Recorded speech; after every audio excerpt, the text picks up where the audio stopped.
મારો ભાઈ રોજ રાત્રે ઘોડીનું દૂધ પીતો અને મારી પાસે સૂવાની જીદ કરતો. હું પણ તેને નાનું બાળક સમજીને મારી નજીક સુડાવતી. પણ એક રાત્રે મારા હોશ ઉડી ગયા.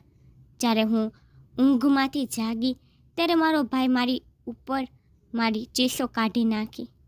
આજે ફરી મારો નાનો ભાઈ મારા રૂમમાં સૂવા માટે આવ્યો હતો. પહેલાં તો મને નવાઈ લાગી કે અચાનક મારા ભાઈને મારા રૂમમાં સૂવાનો આટલો જુનૂન કેમ થઈ ગયો. જ્યારે પણ હું તેને પૂછતી ત્યારે તે આ જ કહેતો કે તેને રૂમમાં એકલું સૂતા ડર લાગે છે. હું મારા નાના ભાઈને ખૂબ જ પ્રેમ કરતી હતી અને મેં તેને મારી સાથે સુડાવ્યો હતો. તે 12 વર્ષનો નાનો બાળક હતો અને હું 22 વર્ષની હતી. તેથી મારો ભાઈ મારા માટે ખૂબ નાનો હતો. તેથી જ મને તેને મારી સાથે સુડાવવામાં કોઈ સમસ્યા ન હતી. આ રીતે દરરોજ મારો ભાઈ આ સમયે મારી સાથે સૂવા આવતો હતો. તે સમયે જ્યારે હું માત્ર સૂવાની તૈયારી કરતી હતી. પહેલાં તો મેં આ વાત પર ધ્યાન જ ન આપ્યું અને હું મારા ભાઈને મારી પાસે સુડાવતી રહી. પરંતુ થોડા દિવસો પછી મને મારા ભાઈમાં કંઈક ફેરફારો જોવા લાગ્યા. મને લાગ્યું કે જાણે મારો ભાઈ મને ખૂબ જ કાળજીપૂર્વક જોઈ રહ્યો છે. અને રાતે જ નહીં, મારો નાનો ભાઈ દિવસ દરમિયાન પર મારું ધ્યાન રાખવા લાગ્યો હતો. હું જ્યાં પણ જતી મારી પાછળ જ આવતો. હું રસોડામાં કામ કરતી હો તો મારો નાનો ભાઈ એ પણ રસોડામાં મારી પાસે આવીને બેસી જતો. અને જ્યાં સુધી હું કિચનમાં કામ કરતી હતી તે ત્યાં સુધી બેસી રહેતો. અને જો હું એને પૂછતી કે તું અહીં શું કરે છે, તું તારા મિત્રો સાથે જઈને રમને, અને હું કેટલાય દિવસોથી જોઈ રહી છું તું શાળાની ઘણી રજાઓ રાખે છે અને આ વાત ખૂબ ખોટી વાત છે. પહેલી વાત, તારું અભ્યાસમાં ઘણું નુકસાન થશે અને બીજું, તું તારા આખા ક્લાસથી ઘણો પાછળ રહી જઈશ. મારી ઈચ્છા છે કે તને ડૉક્ટર બનાવું, તે પણ પૂરું નહીં થાય. હવે તારે રજાઓની આ ખોટી દિનચર્યા સમાપ્ત કરવી જોઈએ અને ફરીથી શાળાએ જવાનું શરૂ કરવું જોઈએ. તું મારો ભાઈ છો. આ સાંભળીને તે ગુસ્સાના સ્વરમાં કહેતો, બસ દીદી, મારે નથી જવું શાળાએ. હું ઘણે ભણું છું. મને વધારે સલાહ ન આપો અને ન તો એવો ઢોંગ કરવાનો પ્રયાસ કરો. હું ઘરમાં રહું કે બહાર રહું, મને ન તો મિત્રો સાથે રમવામાં કોઈ રસ છે. હું મોટો થઈ ગયો છું અને હું તમારી સાથે ઘરે રહેવા માંગુ છું. તેથી મારી સાથે આ વારંવાર એક જ વાત ન કરો. હું ભાઈની વાત સાંભળીને આશ્ચર્યચકિત થઈ ગઈ હતી અને મને ચિંતા પણ થવા લાગી હતી. કારણ કે તે તેની દિનચર્યા મુજબ તેના તમામ કામ કરતો હતો. પરંતુ તે પહેલાં એવો નહોતો. તે પોતાના અભ્યાસ માટે ખૂબ જ ગંભીર હતો અને તેના અભ્યાસ માટે દિવસ રાત ખૂબ જ મહેનત કરતો હતો. અને તે તેના વર્ગમાં હોશિયાર બાળક હતો. અને પછી શાળાએથી પાછો આવીને થોડો સમય આરામ કર્યા પછી તે પાર્કમાં જતો હતો અને સાંજ સુધી તેના મિત્રો સાથે રમતો હતો. શરૂઆતથી મારા નાના ભાઈનું આ જ રૂટીન હતું. તો હવે તેને શું થયું હતું? હવે તે આખો દિવસ મારા માથા પર રહેવા લાગ્યો હતો.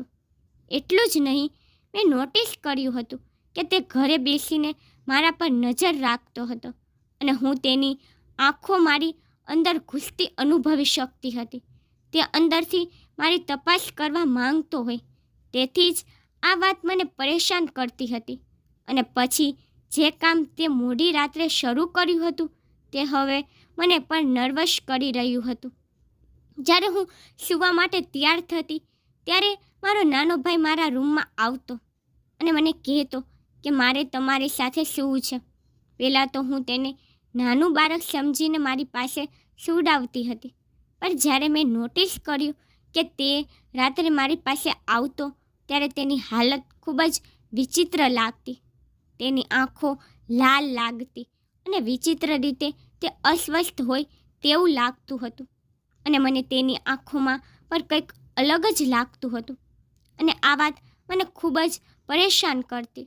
અને જ્યારે પણ હું મારા ભાઈને પૂછતી કે તને આ શું થયું છે, તારી તબિયત સારી નથી? તે મને કહેતો કે ના દીદી, હું ઠીક છું. મિત્રના ઘરે ગયો હતો, ત્યાં ઘોડીનું દૂધ પીધું હતું, તેથી જ મને તબિયત થોડી વિચિત્ર થઈ રહી છે. હું સવાર સુધીમાં સાજો થઈ જઈશ. તો તેની વાત સાંભળીને મને ખૂબ જ નવાઈ લાગતી અને કહેતી કે તું ગાંડો થઈ ગયો છે. તું ઘોડીનું દૂધ કેમ પીવે છે અને અહીં ઘરમાં ગાયનું દૂધ પર છે. ઘોડીનું દૂધ ન પીતો તો મારો ભાઈ કહેતો કંઈ નહીં થાય, બસ મિત્રો સાથે આનંદ કરવા માટે ઘોડીનું દૂધ પી લઉં છું, એટલે મોટી વાત નથી. મારો ભાઈ આ વાતને મામૂલી સમજતો હતો, પરંતુ આ સાંભળીને મને ખૂબ જ આશ્ચર્ય થતું. એને એવી શું જરૂર હતી? શા માટે તેને ઘોડીનું દૂધ પીવાનું શરૂ કર્યું? અને પછી તેની આંખો અને કેવા છોકરાઓ સાથે તેની મિત્રતા થઈ ગઈ હતી.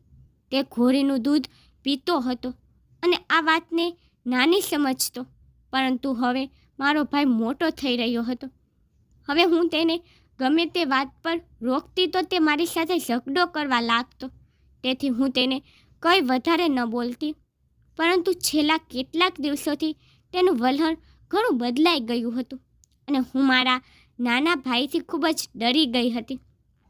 તરસના કારણે અડધી રાત્રે જ્યારે મેં આંખો ખોલી ત્યારે મને જોઈને આશ્ચર્ય થયું કે મારો નાનો ભાઈ જાગતો હતો અને ખુશીથી મારી સામે જોઈ રહ્યો હતો.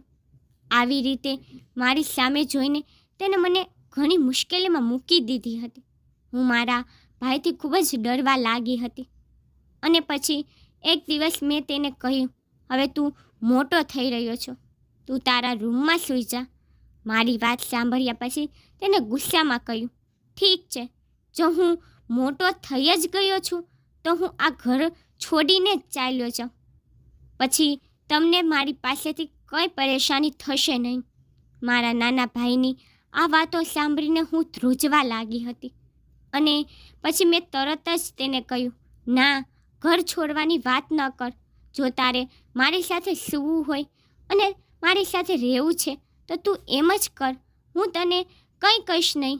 બસ ક્યારેય ઘર છોડવાની વાત ન કરતો. એટલે મારી વાત સાંભળીને તે ચૂપ થઈ ગયો. પણ હવે હું સંપૂર્ણપણે ચિંતિત હતી.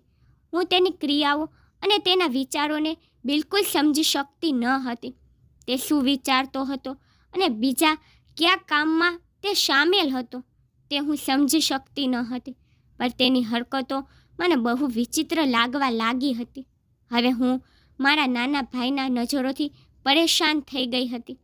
દિવસ દરમિયાન કામ કરતી વખતે પણ મને તેની નજર મારા પર પડતી હોવાનો અહેસાસ થતો અને તે હંમેશા મારી પાછળ જ આવતો અને રાત્રે જ્યારે હું સૂવા જતી ત્યારે પણ તે મારા રૂમમાં આવીને જ રહેતો અને કહેતો કે હું અહીં જ સૂઈશ. પણ તેની હાલત હવે મને ખૂબ જ નર્વસ કરી રહી હતી. હવે હું પણ રાત્રે ઊંઘી નહોતી શકતી. તેનું કારણ મારા ભાઈનું જાગતું રહેવાનું હતું. હું સમજી શકતી ન હતી કે જો તે મારી સાથે સૂવા માંગતો હતો તો તેને શું જોઈતું હતું, પણ તે જાગતો રહેતો હતો અને મારા પર જ તેની નજર રાખતો હતો. આ રીતે તેનું જોવાનું મને મુશ્કેલીમાં નાખી દીધી હતી. પછી રાત્રે 1-2 વાર મારી આંખો ખુલી અને આ જોઈને મારી આત્મા કંપી ગઈ, કારણ કે મારો નાનો ભાઈ જાગતો હતો. તે મારી એકદમ નજીક બેઠો હતો. હું ખૂબ જ નર્વસ હતી અને મારા હાથ પગમાં પરસેવો આવવા લાગ્યો હતો. મને છાતીમાં દબાણ જેવું લાગ્યું હતું, જેથી મને શ્વાસ લેવામાં તકલીફ પડી હતી. હું ઘણા પ્રયાસો કર્યા છતાં હું શ્વાસ નહોતી લઈ શકતી અને મારા ભાઈને કંઈ પૂછવાની મારી હિંમત નહોતી.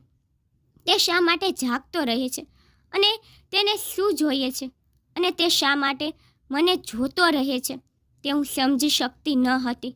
હું ગંભીર ગભરાટનો શિકાર બની ગઈ હતી અને મારા ભાઈને કારણે મેં મારી ઊંઘ ગુમાવી દીધી હતી અને દિવસ દરમિયાન હું આરામ કરી શકતી ન હતી. મને હવે અહેસાસ થવા લાગ્યો હતો કે મારો ભાઈ ઘણો બદલાઈ ગયો છે અને આ બદલાવ ખોટો પ્રકારનો અને ખોટો હતો, જે મારી સમજની બહાર હતો. તે ગમે તે હોય, પણ તે ખૂબ જ ખોટું હતું. અને પછી એક દિવસ મારા ભાઈની સ્થિતિનું રહસ્ય મારી સામે આવ્યું તો મારા શરીરના રૂવાડા ઊભા થઈ ગયા અને હું જીવાના લાયક ન રહી શકી. આ હકીકત જાણ્યા બાદ મારા દિલને થયું કે જમીન ફાટે અને હું તેમાં સમાઈ જાઉં. આટલી બેઇજ્જતી અને આવી હરકત કોઈ કલ્પના પણ ન કરી શકે. અને મારા ભાઈની હરકતે મને જીવતી મારી નાખી હતી. અને જે કંઈ પણ થયું તેના કારણે હું ખૂબ પીડા અને પરેશાનીમાં રહી ગઈ હતી. જે પણ થયું હતું તે મારા હોશ ઉડાવવા માટે પૂરતું હતું. મેં ક્યારેય વિચાર્યું પણ ન હતું કે કોઈ દિવસ જીવન મને એવા તબક્કે લાવશે કે પછી હું મારી જાતને મારી જ આંખોથી જોવાની લાયક ન રહી શકું. અને હું ખૂબ જ દુઃખી થઈ રહી હતી. મારું દિલ કરતું હતું કે હું આ દુનિયા છોડીને ચાલી જાઉં અને મારા નાના ભાઈનો વિચાર પણ ન કરું. એ રાત્રે મારું જીવન બદલી નાખ્યું હતું. જે રાત્રે મારી તબિયત સારી ન હોવાને કારણે હું વહેલી સૂઈ ગઈ ને પછી ઊંઘમાં મને અચાનક સમજાયું કે કોઈ મારા પલંગ પર બેઠું છે. મારી આંખો ખુલી ગઈ અને પછી હું કંઈ સમજું તે પહેલાં મારા ભાઈએ મારી ઉપર, અમે 2 જ ભાઈ બહેન હતા અને અમારી કમનસીબીને કારણે અમારા માતા પિતા અમને આ દુનિયામાં બહુ વહેલા છોડીને ચાલ્યા ગયા હતા. આ સમયે હું 14 વર્ષની છોકરી હતી અને મારો ભાઈ 8 વર્ષનો હતો. દરરોજની જેમ અમને શાળાએ મોકલ્યા પછી મારા માતા પિતા કોઈના અવસાન પર હાજરી આપવા માટે એ સંબંધીના ઘરે ગયા હતા. અને પછી પાછા આવતા સમયે મારા માતા પિતાનો ખૂબ જ ખરાબ માર્ગ પર અકસ્માત થયો હતો અને તેઓનું ઘટના સ્થળે જ મૃત્યુ થઈ ગયું. તે સમયે હું મારા વર્ગમાં બેઠી ભણતી હતી ત્યારે મને પ્રિન્સિપલે બોલાવી અને આ સમાચાર આપ્યા. આ સમાચાર મને વીજળીની જેમ પડ્યા હતા. મારી તો દુનિયા જ જતી રહી કે અમને ખૂબ જ પ્રેમ કરનારા મારા માતા પિતા આ દુનિયા છોડીને જતા રહ્યા. હું મારા માતા પિતાના મૃત્યુ પર ખૂબ જ રડી હતી. મારી ચીસો અને રડવાનો અવાજ સમગ્ર પરિવારને રડાવી રહ્યો હતો. પણ મારા નાના ભાઈને મારા માતા પિતાના અવસાનથી ખૂબ જ આઘાત લાગ્યો હતો અને તે ડરી ગયો હતો, જેના કારણે તેની હાલત ખરાબ થવા લાગી હતી. પછી મારા પરિવારના બધા સભ્યો કોઈક રીતે મારા ભાઈને રડાવ્યો ત્યારે તે એટલો રડ્યો કે મારું દિલ ફાટવાનું હતું. હું મારું દુઃખ ભૂલી ગઈ હતી. એની ઉંમર જ શું હતી કે જેમાં તેને તેના માતા પિતાથી અલગ થવું પડ્યું હતું અને તે પણ એવા સમયે જ્યારે મારો ભાઈ હજુ પણ મારા માતા પિતા સાથે સૂતો હતો અને માતા પિતાનો તે ખૂબ જ વહાલો હતો. આ કારણે મારા માતા પિતાના મૃત્યુ પર તેની હાલત ખૂબ જ ખરાબ હતી અને પછી તેને હુમલાઓ આવવા લાગ્યા હતા અને આ ખૂબ જ ખતરનાક બાબત હતી. જો કે મારા કાકાએ તેને સારા ડૉક્ટર પાસે તપાસ કરાવીને તેને ઊંઘની દવા આપવાનું શરૂ કર્યું હતું અને મારો ભાઈ વધારે બેભાન જ રહેતો હતો. તેને કંઈ હોશ નહોતો કે ઘરમાં શું ચાલી રહ્યું છે અને શું નથી. અમારા ઘરમાં 2 પ્રકારના ભાગો હતા. એક ભાગ અમારો હતો અને બીજો મારા કાકાનો. કાકાને 2 દીકરાઓ હતા અને તેને કોઈ દીકરી ન હતી, જેના કારણે કાકા મને ખૂબ જ પ્રેમ કરતા હતા અને તેમની દીકરીના બધા શોખ મારી પાસેથી જ પૂરા કરતા હતા. અને આ વાત મારી કાકીને ખૂબ જ ખરાબ લાગતી હતી.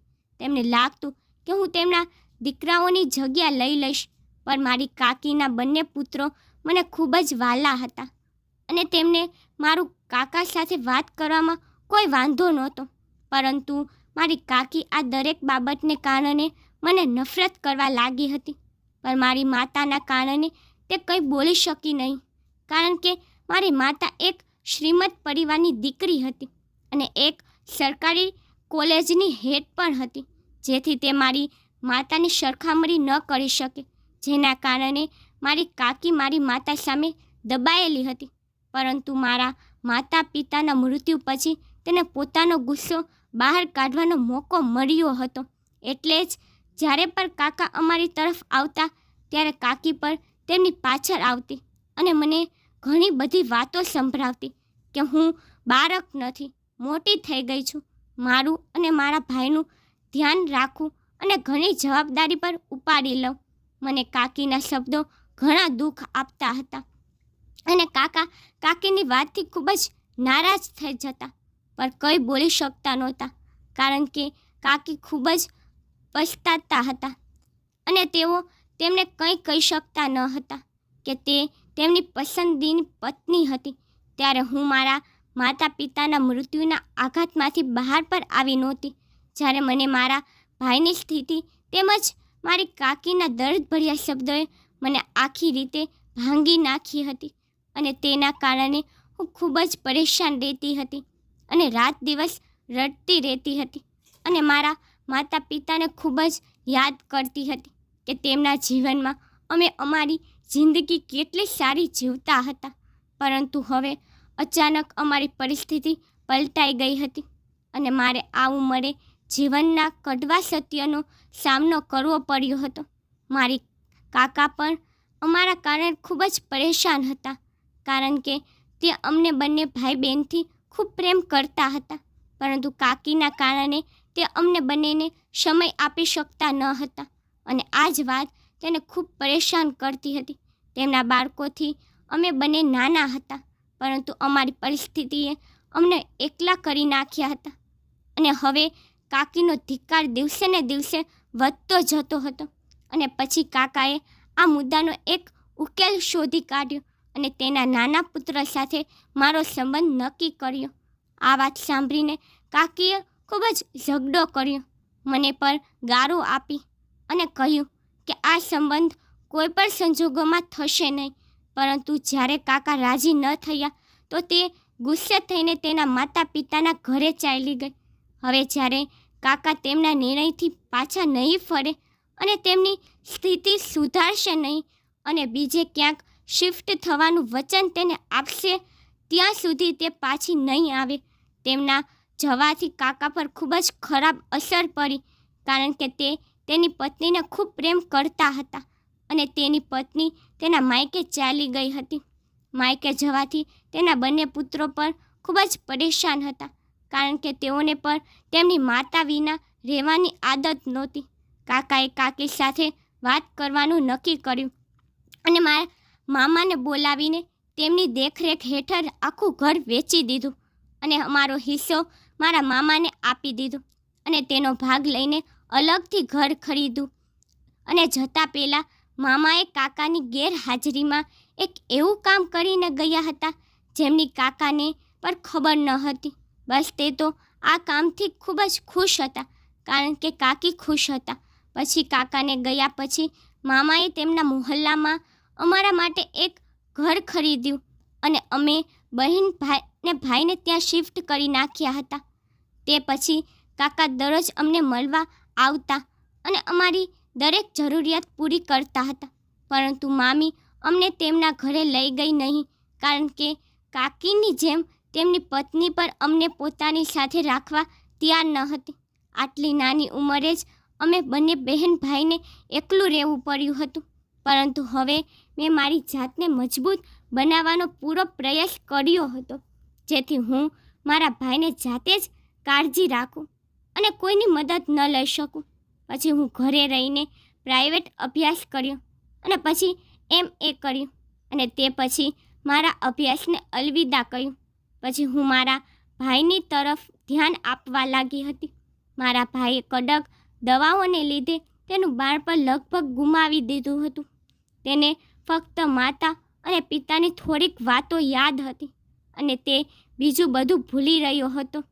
હું પણ એ જ ઈચ્છતી હતી કે તે બધું ભૂલી જાય કે માતા પિતાના મૃત્યુ પછી કાકાની લાચારી અને કાકીની કડવાશને કારણે તેના મનમાં કોઈ સમસ્યા ન હોવી જોઈએ, તેને યાદ ન રહેવું જોઈએ અને તે દુઃખી થાય. બસ મેં મારા ભાઈના મગજમાં આ વાત નાખી દીધી હતી કે પિતા તેને ડૉક્ટર બનાવવા માંગતા હતા. ત્યારથી મારો નાનો ભાઈ તેના અભ્યાસ માટે ખૂબ જ ગંભીર હતો કારણ કે તે ડૉક્ટર બનવા માંગતો હતો અને અમારી પાસે પૈસાની કોઈ કમી ન હતી કારણ કે અમને મારી માતા અને પિતાની સરકારી નોકરીને કારણે તેમનું પેન્શન અમને મળતું હતું. અને પહેલાં પિતાએ માર્કેટમાં 5 દુકાનો લીધી હતી અને તે અમારા માટે ભાડે આપી હતી. આ બધામાંથી અમને એટલા પૈસા મળતા હતા કે અમારું ઘર ખૂબ જ આરામથી ચાલતું હતું અને અમને કોઈની મદદની જરૂર ન હતી. અને પછી ધીમે ધીમે સમય વીતતો ગયો ની સાથે મામાએ પણ અમને મળવાનું બંધ કરી દીધું. પરંતુ હવે હું મારા ઘરને એકલી ચલાવવા માટે નિષ્ણાત બની ગઈ હતી અને કોઈની ગેરહાજરીથી મને કોઈ ફરક પડ્યો નહોતો. જો આપણા હોવા છતાં એકલા રહેવાથી મને ખૂબ દુઃખ થતું હતું. સમયની વાત છે, તેને પસાર થવાનું અને તે પસાર થતો હતો. મને પર ધીમે ધીમે દરેક કામોની આદત પડી ગઈ હતી અને મને કઈ વસ્તુઓનો વાંધો નહોતો. મેં મારા નાના ભાઈ તરફ ધ્યાન આપ્યું હતું, પણ થોડા સમયથી મારો ભાઈ એકદમ બદલાયેલો જોવા લાગ્યો હતો. અને મારા નાના ભાઈને અભ્યાસનો ખૂબ શોખ હતો, પણ તે હવે અભ્યાસ પણ કરતો ન હતો અને તેના મિત્રો સાથે રમવાનું પણ બંધ કરી દીધું હતું. જ્યારે મેં તેને પૂછવાનો પ્રયાસ કર્યો તો તેને મારી સાથે ખરાબ વર્તન કર્યું અને કહ્યું કે તે તેની ઈચ્છા પ્રમાણે તે જીવશે. તે ઈચ્છે છે કે હું તેની બાબતોમાં કોઈ વાત ન કરું. તેમની આવી વાતોથી મને ખૂબ જ દુઃખ થયું અને આશ્ચર્ય થયું, કારણ કે તે બિલકુલ એવો નહોતો. પણ હું જે કહું તે ખૂબ માનથી સાંભળતો અને સ્વીકારતો હતો. પરંતુ તેને મને જવાબ આપવાનું શરૂ કરી નાખ્યું હતું. અને આટલું જ નહીં, તે રાત્રે મારી સાથે સૂવાની જીદ પર કરતો હતો. પણ મેં નોટિસ કર્યું હતું તેની તબિયત વિચિત્ર દેખાતી હતી. તે મને ખબર નહોતી અને હું પૂછું તો ત્યારે મને એમ કહેતો કે તેને ઘોડીનું દૂધ પીધું છે, તેથી જ હું આવું અનુભવી રહ્યો છું. પરંતુ તેની સ્થિતિ અને કાર્યોએ મને ખૂબ જ અસ્વસ્થ અને નર્વસ કરી દીધી હતી અને હું મારા નાના ભાઈના આવા પરિવર્તનથી ખૂબ ડરી ગઈ હતી. અને પછી એક રાતે તે મારા નાના ભાઈએ મારા હોશ ઉડાવી દીધા હતા. એક રાત્રે મારી તબિયત ખરાબ હોવાના કારણે હું વહેલી સૂઈ ગઈ હતી. ઊંઘમાં જ મને લાગ્યું કે મારા પલંગ પર કોઈ બેઠું છે.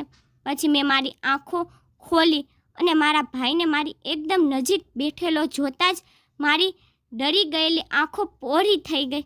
હું કંઈ બોલું એ પહેલાં જ મારા નાના ભાઈએ મને થપ્પડ મારી અને એ જ સમયે રડતા રડતા કહેતો હતો કે આના કરતાં તો સારું હતું કે તમે પણ માતા પિતા સાથે મૃત્યુ પામ્યા હોત. ઓછામાં ઓછું તમારા કારણે મારે આટલું સહન તો ન કરવું પડત. હું અચાનક તેની આવી હરકતથી આશ્ચર્યચકિત થઈ ગઈ હતી અને મારા ભાઈની ક્રિયાઓ અને શબ્દોથી મને ખૂબ જ આશ્ચર્ય થયું હતું. પણ તે આ બધું શા માટે કહી રહ્યો હતો અને તેની માતા જેવી મોટી બહેન પર હાથ કેમ ઉઠાવ્યો? બહુ મુશ્કેલીથી મેં તેને રોક્યો અને ધક્કો મારીને મેં ગુસ્સાથી ચીસ પાડીને કહ્યું, તું હોશમાં તો છો? તારી હિંમત કેમ થઈ મને થપ્પડ મારવાની? અને આ શું બકવાસ બોલશ? આનો તારો અર્થ શું છે? તો મારી વાત સાંભળીને તેને ગુસ્સાથી કહ્યું, હા, હું સંપૂર્ણ હોશમાં છું. તમારે કારણે મારું જીવન બરબાદ થઈ ગયું છે. તમારા કારણે હું લોકોની વાતો સાંભળું છું. તમારા કારણે મારા મિત્રોએ મારી સાથે મિત્રતા તોડી નાખી છે. હું ક્યાંય મારો ચહેરો દેખાડવા લાયક ન રહ્યો. આ સાંભળીને મને નવાઈ લાગી. હું સમજી ન શકી કે તે શું બોલી રહ્યો છે. પછી મેં તેનો હાથ પકડીને મેં કહ્યું, મને સ્પષ્ટ કે તું શું કહેવા માંગે છે? તે રડવા લાગ્યો અને કહ્યું કે છેલ્લા કેટલાક દિવસોથી લોકો મારી તરફ ઇશારો કરીને મારી સામે વાતો કરી રહ્યા છે, પણ મને સમજાતું ન હતું કે લોકો આવું કેમ કરે છે.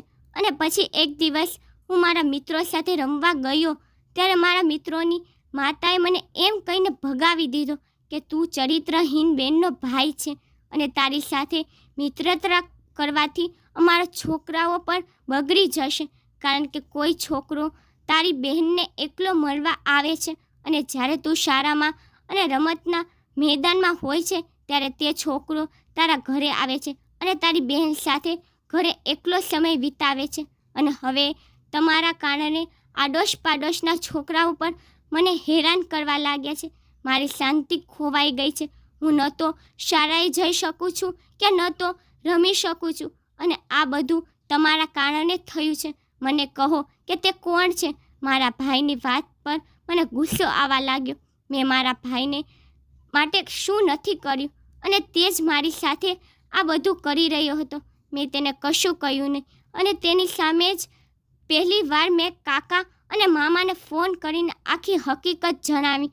અને પછી કાકા અને મામાની વાત સાંભળીને મારા ભાઈને આશ્ચર્ય થયું કે અમારા કોઈ સંબંધી પર છે. મામા છેલ્લા કેટલાક સમયથી તેના પરિવાર સાથે વિદેશ ગયા હતા, પણ કાકીનો કારણે કાકા અમારા ઘરે આવતા ન હતા. તેથી જ મારા ભાઈને તેમના વિશે કંઈ ખબર ન હતી. મારા કાકાએ મારા ભાઈ સાથે વાત કરી અને કહ્યું કે એ છોકરો મારો દીકરો છે, અને તે તારી બહેનનો પતિ છે, અને અલગ ઘરમાં જતાં પહેલાં મેં તેમના લગ્ન કરાવી દીધા હતા, અને મારા દીકરાને જવાબદારી સોંપી હતી કે તે તમને બંનેને એકલા ન છોડે અને તમને મળવા આવતો રહે. તારી માતા અને પિતાના અવસાન પછી તારી સ્થિતિ ખરાબ હતી, તેથી તને ખબર ન હતી, અને તને આરામ કરવા માટે દવા આપવામાં આવી હતી. એના કારણે તું બધું ભૂલી ગયો હતો, અને તારી બહેન ઈચ્છતી હતી કે જ્યાં સુધી તને મેડિકલમાં પ્રવેશ મળી ન જાય ત્યાં સુધી તને કોઈ વાત વિશે કહેવામાં ન આવે. તેથી જ તું આ બધાથી અજાણ હતો. હવે તારી બેન પાસે માફી માંગ, જે તારા માટે પોતાને ભૂલી ગઈ હતી અને લગ્નનો વિચાર પણ ન કરતી હતી, જેથી તું તારો અભ્યાસ પૂરો કરી શકે. અને તે લોકોની વાત સાંભળીને તારી બેનને કંઈ ન પૂછ્યું, અને તે તેની સાથે ઘણું ખોટું કર્યું. કાકાની વાત સાંભળીને મારા ભાઈને ખૂબ જ શરમ આવી. તેને મારી પાસે માફી માંગી, પરંતુ હું ખૂબ જ દુઃખી હતી, તેથી મેં તેને રૂમમાંથી બહાર કાઢી નાખ્યો. મારામાં હિંમત ન હતી કે હું તેને કંઈ કહી શકું અથવા તેને માફ કરી શકું. હજુ મને થોડો સમય લાગ્યો હતો, પરંતુ હું જાણતી હતી કે હું લાંબા સમય સુધી કોઈની સાથે ગુસ્સે રહી શકતી ન હતી, અને આ તો મારો ભાઈ હતો. પરંતુ કેટલીક વાર આપણને પર થોડા સમય જોઈએ છે.